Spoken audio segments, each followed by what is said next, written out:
We found an area of land that had been burnt and decided to use that as the culvert of Mordor, where some of the early sequences of the third film was shot. So we'd put our wall across here, culvert spilling out, and the Hobbit's pretty much where Brett is. It was just this scene of desolation, all the beautiful sort of tree trunks all there with their limbs all sticking out all black, and the ground around sort of grey and black. A battlefield. It's like what the World War I Passchendaele type battlefield. So we sort of walked down in amongst it, and you know, on the ground was a sort of layer of probably, you know, 2 or 3 inches of ash and burnt sort of foliage. It had burnt not by you know, human activity, it just burnt on its own. So we're very lucky to have found that, because it would have been a very difficult place to have staged. You certainly got the feeling that it was the destruction of Mordor, you know, that sort of destruction of life.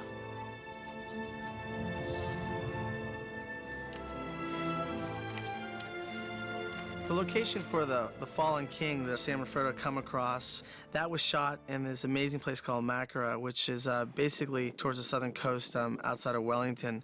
We hadn't really had a lot of time to scout for potential locations, and ultimately we did so, but it was kind of fairly close to the time when we needed to shoot it. Peter didn't have an opportunity to come out and visit it, and it ended up being a farm. This is the Makara location proposed for the Morgul Crossroads. I'm looking here at the moment at the way that we would approach it coming towards us here. This direction here is towards Minas Morgul, and the road that comes down and meets the road, which will sort of cross here. One direction goes up the main access route into the site, which we'll address as far as these fallen logs up in the middle of the frame there, and then it'll come down in front of us here, sweep around and go up this hill here. It's an incredibly windy place, and that's why you get this great look of these windswept trees that have been sort of pushed around by these huge winds that come between the 2 islands, the North and the South Island. That was a great benefit to us. These great shaped trees with these partly dead limbs sticking out of them at odd angles was part of their beauty.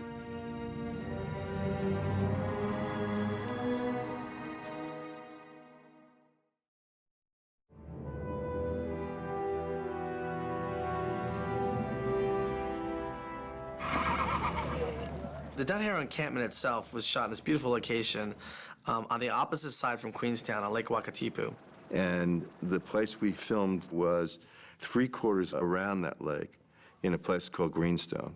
Greenstone River is one of the most beautiful and good fishing river, too. I don't know now, it's probably so popular from these movies.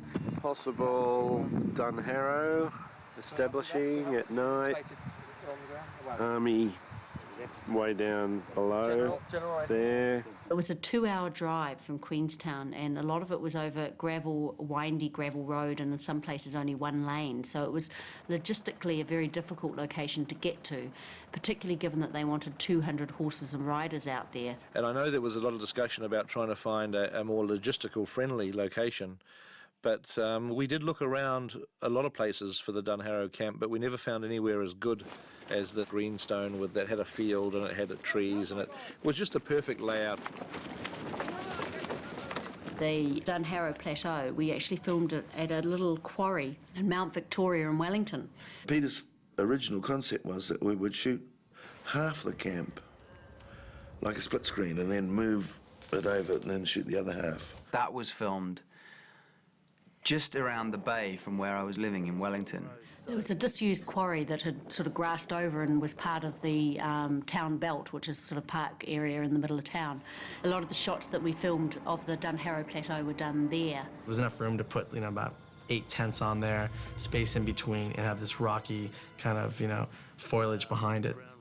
And that's where we shot the physical location of Aragorn walking across from his tent to Theoden's tent. So we basically had one location that was in Wellington, the other down in the deep south, and yeah, they brought them together with CGI and it made it look like it was all in one place.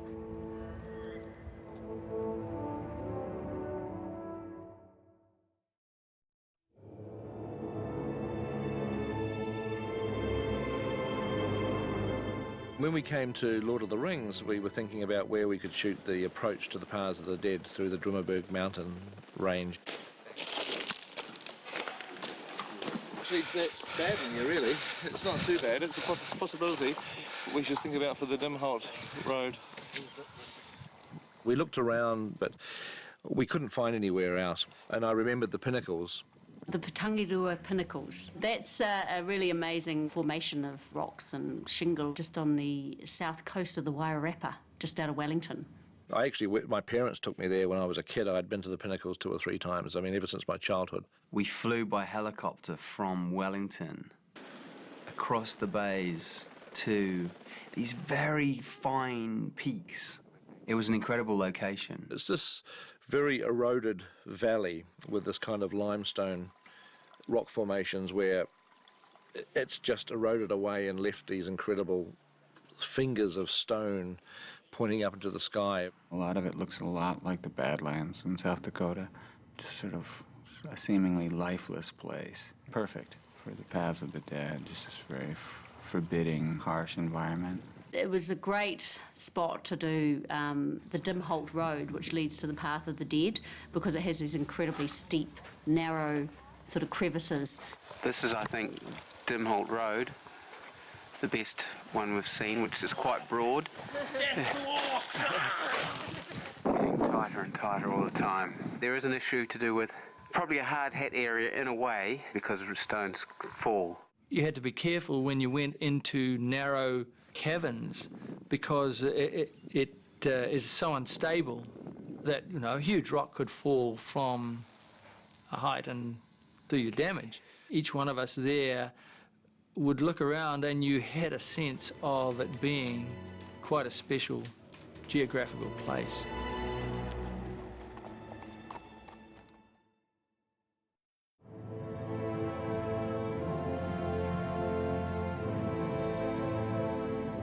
Pelennor Fields is a major sequence in the film. This is the ground right between Osgiliath and Minas Tirith. We looked for flat plains that had some hills in the background. We also wanted to have that feeling like, you know, almost like fields of grain could have been planted there, you know. It kind of had that, you know, beigey, sort of dry ground landscape. We found a location in the middle of the South Island of New Zealand, a small town called Twizel. In an area called Mackenzie Country.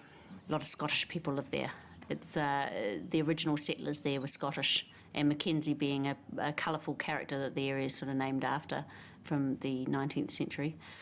The communities there were basically built up for all these hydro dams that had been created to take advantage of the different lakes and waterways that were in that area. And Twizel was built as a town to house the workers that built this hydroelectric system. And then as the dams were built, the town sort of dwindled, and then over time it's become somewhat of a retirement community, and people have moved into these housing that were originally built to house the workers on the dams. Twizel was like, you know, you bring a lot of books to Twizel, and you bring a lot of music, and you're aware of the fact that you're probably going to go to bed early. I mean, they had one bar where we played pool quite a lot. The property we filmed on there was Ben O'Howe Station, which is run by Simon Cameron, who's a descendant of some of those original Scottish people. And we used that same field for filming both Baramir's charge towards Osgiliath and also the attack of the riders of the Rohirrim as they swept down towards the Orcs. There is a little hillock just over here which would be good for that Theoden coming up onto the rise, and it's quite steep on the other side, so you get a fast reveal.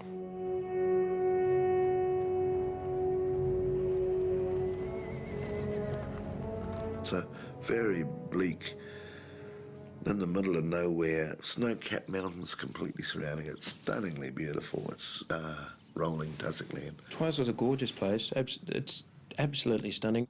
And on my few minutes off that I had down there, I'd drive around the area and just have a bit of a peekaboo, and pretty impressive. It's a remarkable spot because you've got this beautiful plateau to be able to do these really grand shots. And in the distance are these amazing mountains. You've got Mount Cook off in the distance, Mount Aspiring, the whole Southern Alps range. It was a beautiful place to shoot. It didn't just, you know, fit the storytelling well. It was also great just to kind of be there as a visitor.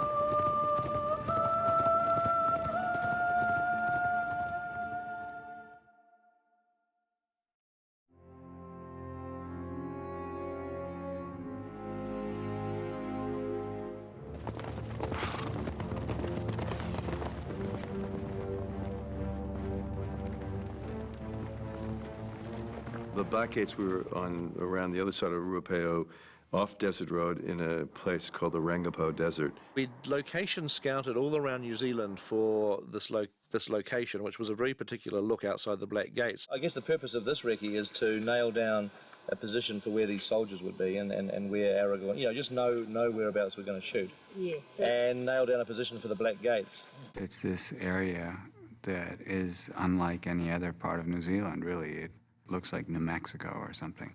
It was flat and it was, it was kind of like a desert, and it was just a nice place to film it. There was nothing around 360.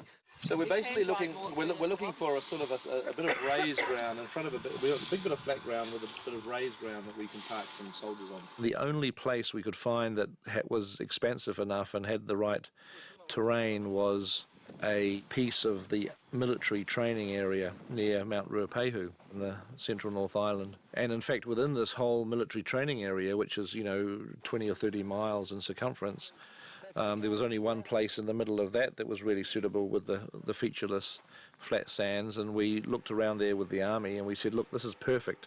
This is exactly where we need to shoot this scene. Great, we finally found it. You can't believe how hard it's been to find this location. We've searched all around the country and here it is. This is just amazing. And they looked at us kind of horrified and they said, well, this is our live firing zone. And we've basically been dropping bombs and firing artillery shells into this area for the last 30 years. Before they would let us use this as a location, they first sent out a party to clear any live rounds that hadn't gone off. The Rangipo Desert Firing Range location gave us these specific geographical things we needed. Plus, it was just big enough to be able to get huge numbers of people out there and never feel like you were sort of losing, any of the view, as well as just inspiring us because it was such a grand place to be in.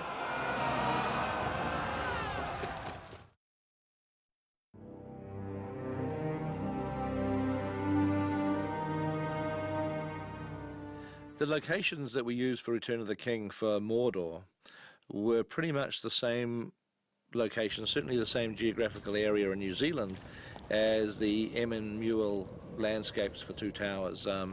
It's a volcano called Ruapehu, and there's various areas around the volcano that we shot elements of Mordor. Mount Ruapehu is basically in the central plateau of the North Island. It was one of our main North Island locations. It's still an active volcano. In 1995, there was quite huge eruptions and areas had to be evacuated. We couldn't shoot the peaks because the peaks themselves were sacred to the local iwi, the Maori tribes that come from that area. That's why, in the end, when you see Mount Doom, it's sometimes, in terms of the frame, not far from where actually Mount Ruapehu would be standing, but instead we have our, created version of Mount Doom. Mount Ruapehu had that same size, it was just gigantic. Being at the foot of an active volcano, it still has a lot of geothermal activity that's happening there. Last night we were sitting in the lodge about 11:30 and felt the lodge shudder and some noise. Thought the generator had cracked itself and rushed outside and no problem, but we just smelt the sulphur in the air, and this morning we came out and it's all grey. So it did have a very minor, what we would call a belch. And I know that there was that whole thing when we were there of please don't let this happen again, because, if it was going to happen to any film, it was going to happen to us, but it would have been fabulous. We would have just shot it. We must be crazy working up here on a work party and things like that on a volcano. Mount Ruapehu, all the way up there was really tough because it's a hard location. It's hard to get up to. It's actually also a ski resort or ski field, complete with a lodge and chair lifts. And when it's not ski season, you can actually take the chairlift up before lunch and then to come back down for lunch. It was really cool. And then it was time to go back to work, so we get on the chairlift and go back up to the mountain and cry and suffer. So the Whakapapa ski field on one side of Ruapehu, that was used for a lot of the salmon Frodo crawling up, working their way up Mount Doom.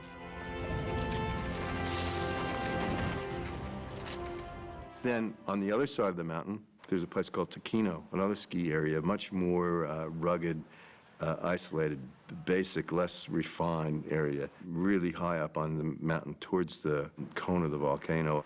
There's this one ravine that during the eruption just got washed out by this molten lava that just came screaming down this ravine and carved out this huge ravine. And I thought, wow, that's a great shot. As Frodo and Sam coming up, and then Frodo starts stumbling along. I remember Sean was eating his blueberry pancakes, and I broke his heart by saying, come on, Sean, we got to go to work, and we got to go to work now. And we dashed off, and we got all 6 different setups we wanted.